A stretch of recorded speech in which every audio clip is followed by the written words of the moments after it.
Hi everyone, welcome to our book club session here at the Virtual Village Hall. I'm Annabel and I'm here from Listening Books. We're the audiobook charity that does the author interviews here at the Virtual Village Hall usually, but today we are doing something a bit different. We're in the Olympic fever here at Listening Books, so we're going to be giving you some Olympics and Paralympics inspired book recommendations to go home and read or listen to. As I've mentioned, we are an audiobook charity. We're called Listening Books, and we provide audiobooks to anyone who have a disability, illness, learning difficulty, or mental illness that affects their ability to read or hold a book. And this is really wide-ranging, so it can be anything from visual impairments, arthritis, depression, anxiety, anything that an audiobook would benefit you, you can sign up. Hi Irene, I can see your comment. Hi, I hope you're well today. It's great to see people here. So if you do want to introduce yourself in the chat or where you're coming from, that would be great. It's really nice for me to see. I'm Annabel, if anyone missed my little introduction, and I'm here from Listening Books, the audiobook charity. I'm live from London at the moment, but I am going on holiday tomorrow, so that's very exciting. I wonder if we have anyone in the audience who's in Paris at the moment at the Olympics. If you are, we're all very jealous, I'm sure, as I imagine everyone here today is kind of a sports lover into the Olympics spirit. So yeah, it would be amazing to see if anyone is tuning in from there too. But today we're just going to be talking about some book recommendations you might like to give a go if you're a fan of athletics, sports, or the Olympics in general. We run these book club sessions usually on a specific author, but today we're going to cover loads of different themes, from autobiographies from Olympians, histories of the Olympic Games, and then also some kids' books and kids' non-fiction books if you're a parent or if you have any kids in your life who might be interested in reading or listening to some of these books as well.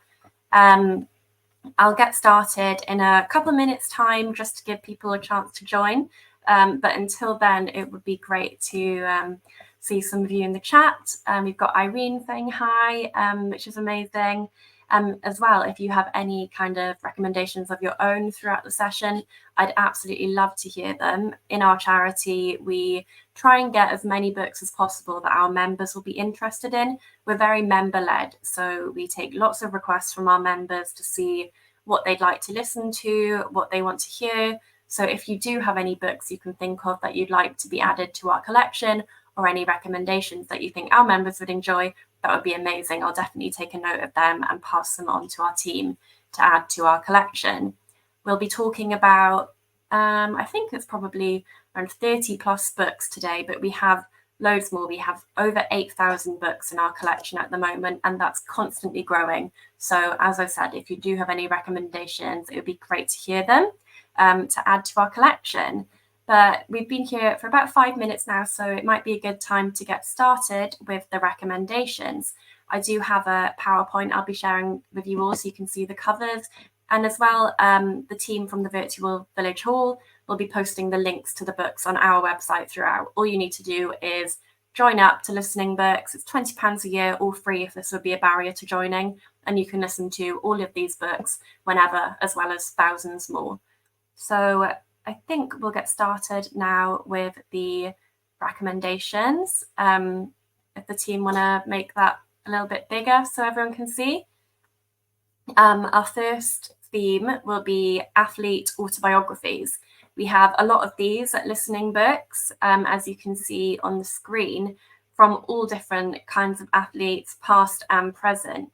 We have two cyclists. We have Geraint Thomas and Chris Froome, who talk all about their journeys to becoming Olympic medalists and the challenges they've overcome.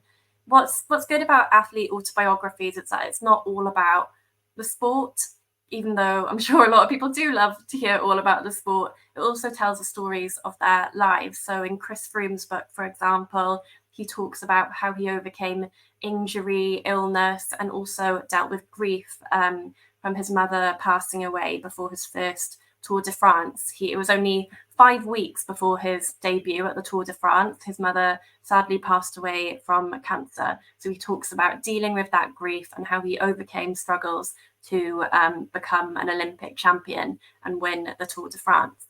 That's a common theme with these athlete autobiographies, all about overcoming struggle, prejudice, discrimination. It's really inspiring. We hear from Muhammad Ali. Obviously, everyone here will know about Muhammad Ali, one of the greatest athletes of all time.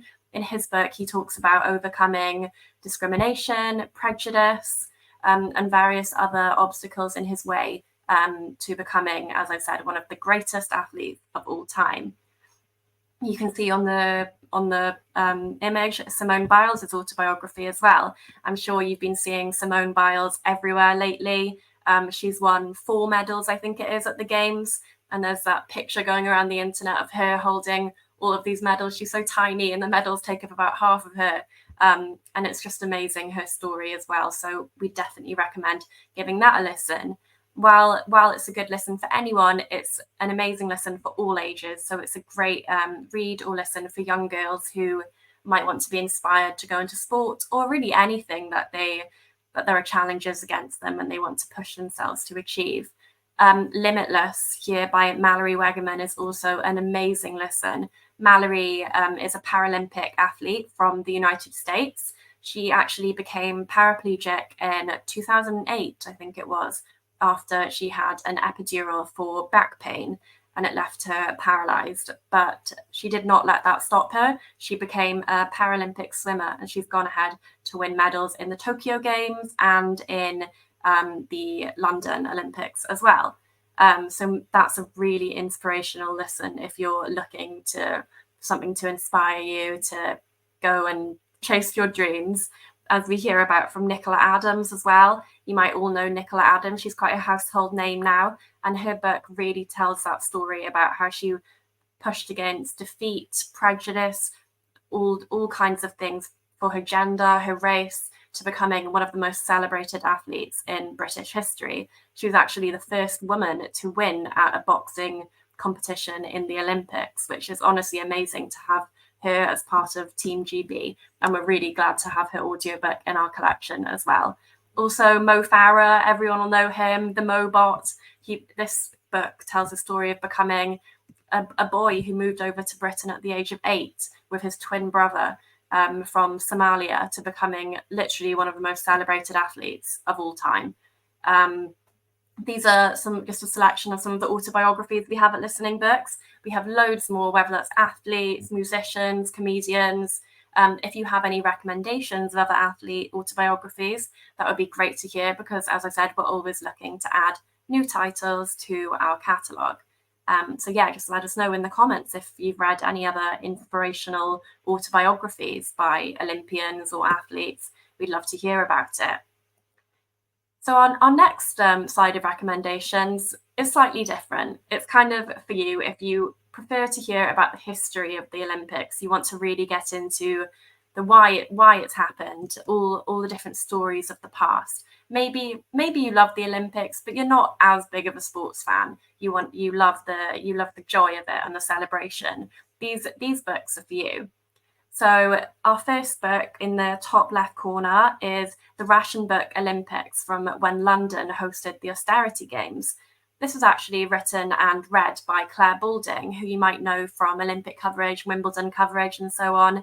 She's a pretty big name, and she has this amazing book all about when London, it was the second time London hosted the Olympics, and it was just after World War II. As you can imagine, rationing was still a thing. So it's incredible that London was able to come together to host the Olympic Games in this time.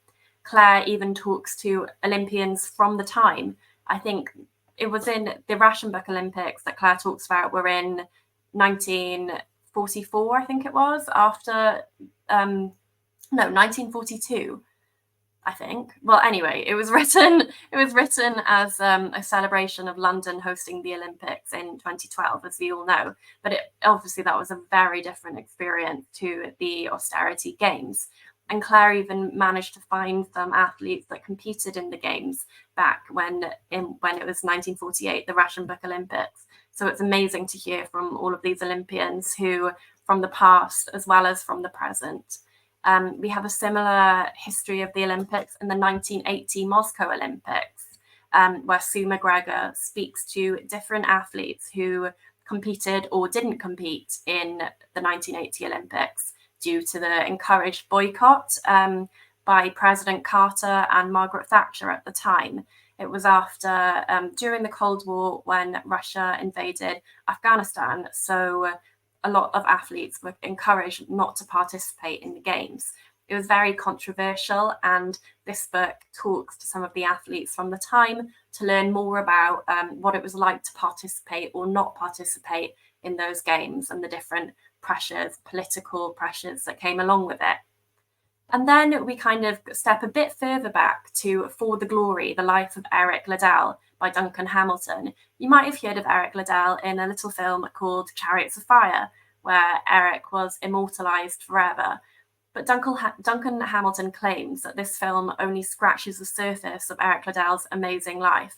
He was a campaigner for justice. He spent time in a prisoner of war camp, and that's only part of his life, as well as becoming an amazing runner who got the gold medal, and I think it was the 500 meters. So this book tells his entire story from, I think it was 1924. Eric Liddell was in the games. So that's a really amazing telling too. And if you love Chariots of Fire, you need to give this a listen, because it goes into so much more detail about the life of Eric Liddell. And then we go even further into the history of the Olympics than you can possibly even imagine. We're going back to the ancient Greeks in How to Teach Classics to Your Dog. This book is actually quite a funny one. It came about when the author, Philip Womack, was walking his dog, and he made a little joke about the classics. I think it was about Cicero or something.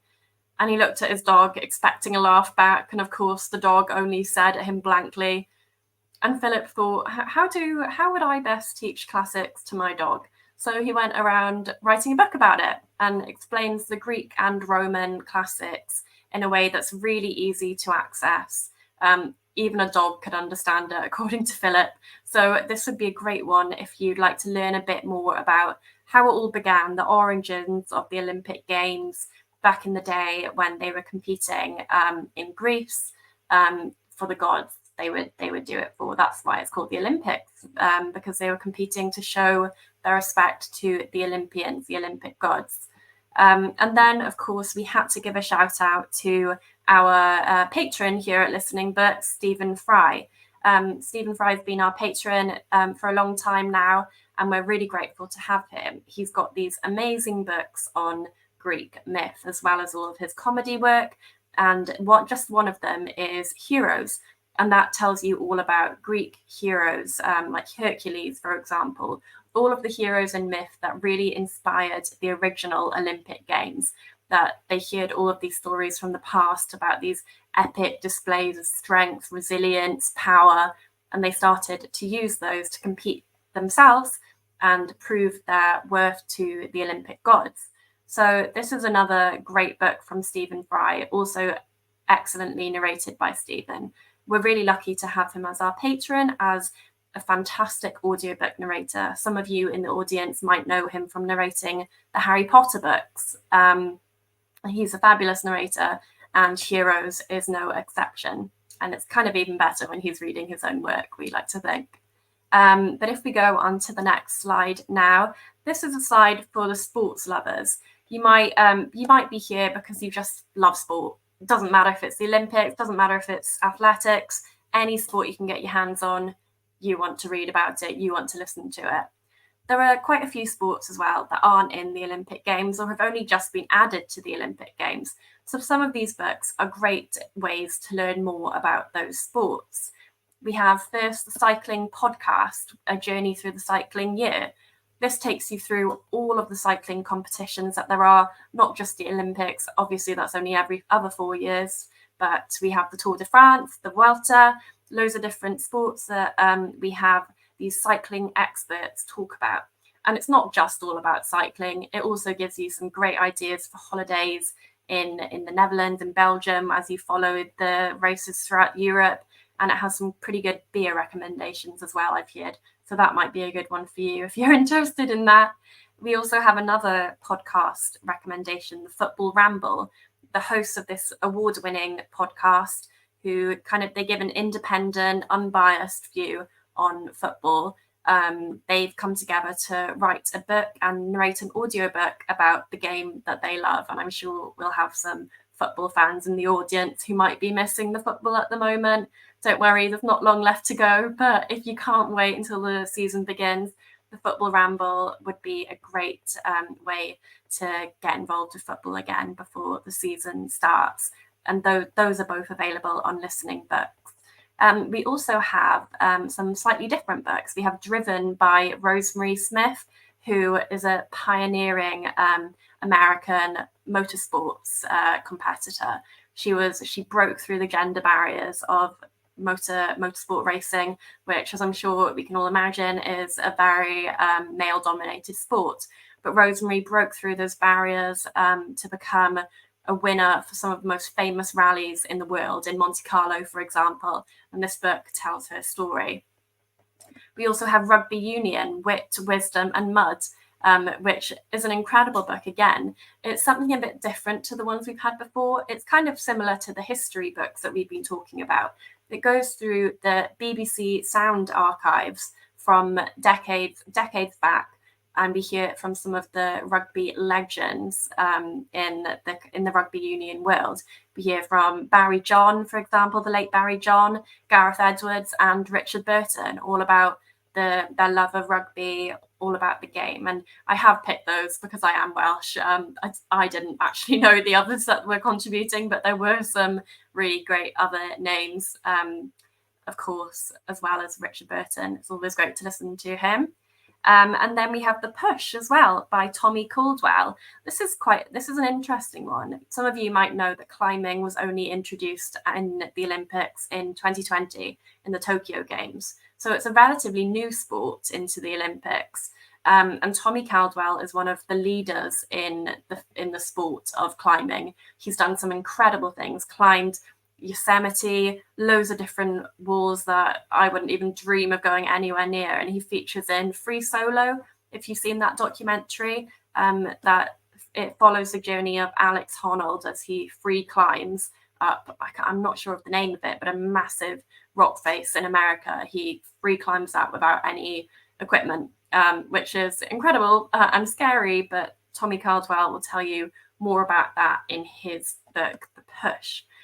It's not quite the same as the sports climbing we see in the Olympics, but it's incredibly interesting and incredibly scary too. But definitely a great listen if you've been watching the Olympics, you've seen the new sport of rock climbing, and you want to learn a bit more about it.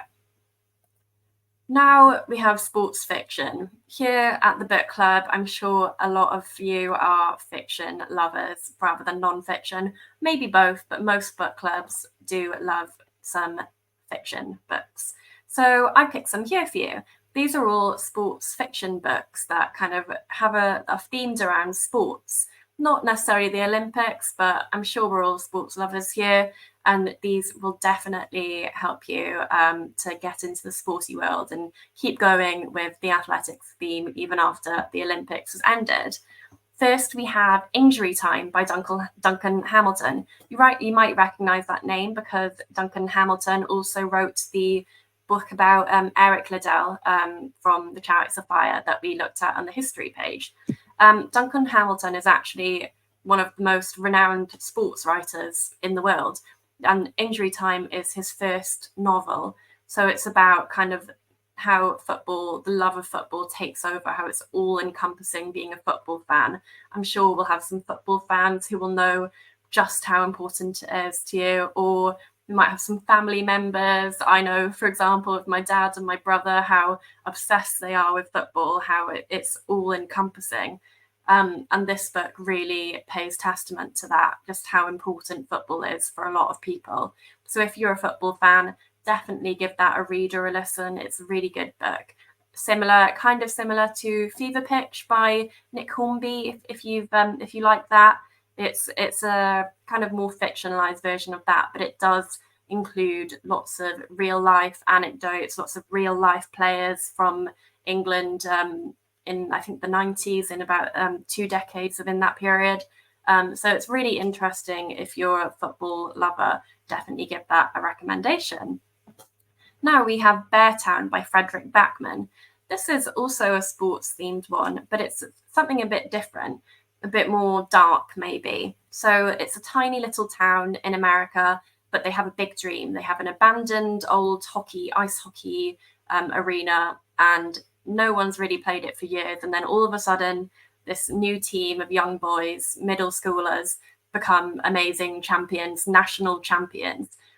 And they get to the semi-finals of this national tournament, and there's a lot of pressure on these boys to sort of bring glory back to the town. So this book kind of follows those boys and the town as they deal with the pressure of being sports stars and what's this pressure that sports can give. This is a great one to really make you consider. Although the Olympics are amazing celebrations of sports, it's really joyful time. There's also a lot of pressure and a lot of heartbreak for these athletes if sometimes it doesn't go their way. So this is a really good book that kind of looks at the dark side of sports. But then for something lighter, we have Carrie Soto is Back. You might have heard of Taylor Jenkins Reid. He wrote The Seven Husbands of Evelyn Hugo and Daisy Jones and the Six. So if you've loved those books, you should definitely give Carrie Soto is Back a listen or a read. It follows Carrie Soto, who was one of the best tennis players in the world, fictionalized, of course. But then a young British tennis player comes along and steals away her world record. So Carrie Soto desperately tries to win back her world record. And there are a lot of twists and turns that come with that, good and bad. So definitely give that a listen if you're into Taylor Jenkins Reid and her books, or if you're a tennis lover. Then we have something a bit different again, a romance. We have these the Bergman Brothers romance series by Chloe Leese.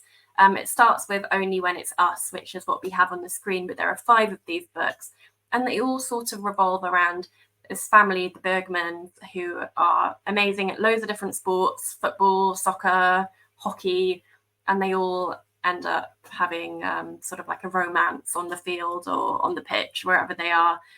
So if you're into romance and you're into sports, this is the perfect series for you. Couldn't ask for anything better. And then finally, we have Holding Her Breath by Amy Ryan. Holding Her Breath is, again, something different. It's a mystery. So it revolves around a competitive swimmer who goes to university, and when she leaves for university, she begins to find lots of dark secrets about her family that she tries to unravel. It's a really good book, which again combines sport with another genre, with mystery, crime, thriller. So definitely recommend that one. For our Listening Books members, or if you want to join Listening Books, we also have an interview in our library with the author of Amy Ryan. So if you do know and love this book, or if you do go and listen to it and want to find out more, just head to our website and you can listen to our interview. So maybe the Olympics Games have inspired you to get into sports. I know for me, sitting and watching them on my sofa does kind of make me think I should be up there doing something. And we do have a lot of books in our collection as well that can help you with that, with your ambitions to go and get up and do some sports. We have 2 that are involved in swimming. So the Lido by Libby Page is perfect if you fancy heading down to your local Lido. I know it's been really hot the past few weeks, so maybe you have already. But Libby talks in this book about, it's a fictionalized book, but Libby is a swimmer herself, and it talks about the community that you can find in the Lido and with local swimmers, how it can help you to kind of feel better. The characters experience that sense of community as well. Then The Tidal Year by Freya Bromley. Freya talks about how she's dealing with grief from her brother passing away, and swimming really helped her to kind of cope with that, and how it helps a lot of people deal with challenges and make them feel better. We also have 2 running books. We have Jog On by Bella Mackie, How Running Saved My Life, and Run for Your Life by William Pullen. They are quite different. Bella Mackie writes from her personal experience about how running helped her deal with anxiety and depression, and she gives you lots of helpful tips about how to keep running and start running while still enjoying the things that you love. While William Pullen is the inventor of DRT, dynamic running therapy. So it's a way that you can be mindful while you're running and kind of connect that runner's high that people experience to your emotions, and channeling that high into being mindful and really experiencing your emotions. So that's a really interesting read or listen if you're already a runner and would love to kind of make that into a more mindful experience. We also have The Art of Resilience by Ross Edgley. Now, Ross Edgley has done some incredible things. He was the first person in the world to swim around the British Isles. He's also ran a marathon while pulling a truck or a car behind him, and he's climbed a rope the same height as Mount Everest. So he knows a thing or two about resilience. So if you're looking for ways to become more resilient, to deal with challenges in sports, if you can't get past that wall, maybe give this a listen, because he gives lots of tips from his own experience, or and with the help of psychologists as well, about how to push past those barriers, those boundaries that you have in your mind, and keep on going. This is just one example of a great self-help book we have at Listening Books. But if you have any more ideas, it would be great to hear them in the comments. We're always looking for new recommendations for kind of self-help and mindfulness books too. So do let us know.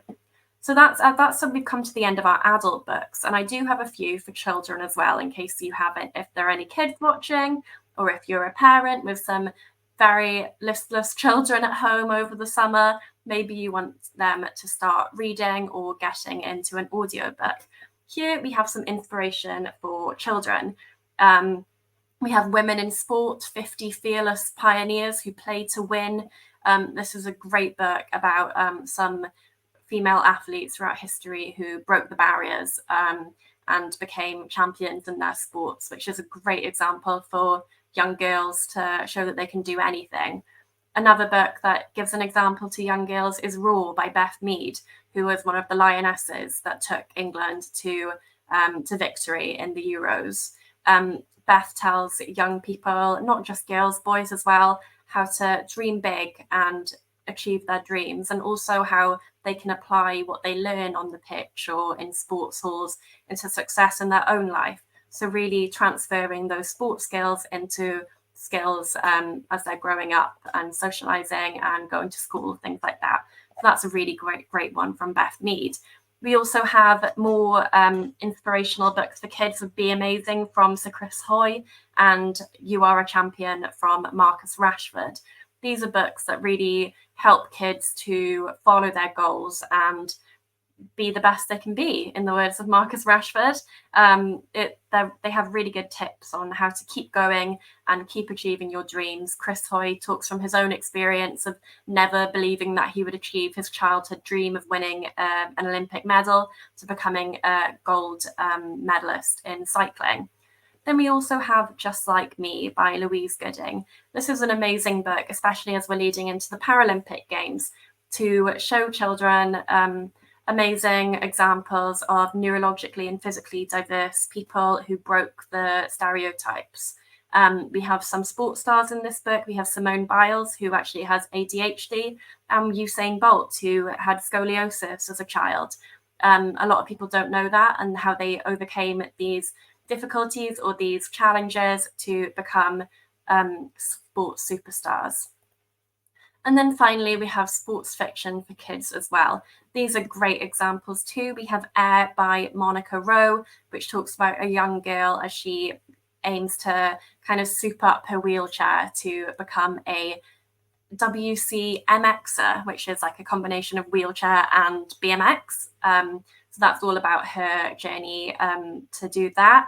We have The Couch Potato, which is a great book for the very young children. I know screen time is a concern for a lot of parents now, especially in the holidays, trying to give kids something to do. that involves not looking at a screen or going out and playing outside. And the couch potato really instills the value of doing that to children. We also have Booked by Kwame Alexander, who is an amazing author with loads of other books like The Crossover, which is a great example, again, of children overcoming any obstacles to achieve their dreams. And then we have some other great examples of Horse and Not If I See You First, for kids who may be a bit older. So we are coming to the end of our session now. So I'll just give you some information about Listening Books. As I said at the beginning, in case you missed it, we are a charity and membership costs only £20 a year, or it can be free if you would find this a barrier to joining. And with that membership, you have access to all of the books I've just talked about, for books of all ages and all interests, over 8,000 books. It's for anyone who has a learning difficulty, disability, mental illness, or disability that affects their ability to read. So I'll show you our website now. And if you do want to sign up, just head to our website and log on through there, or give us an email at our email address or a phone call. Thank you, Irene. Thanks for your comment. I hope you have a great holiday too, if you're heading away anywhere. I know I am tomorrow. I'm very excited. And I might be giving one of these books a listen as well. So thank you everyone for joining. It's been really good to talk to you about these books. And if you do want to sign up to Listening Books, just again, head to our website or give us an email and we'll get back to you. Okay, thanks everyone. Take care. Have a good day. Bye.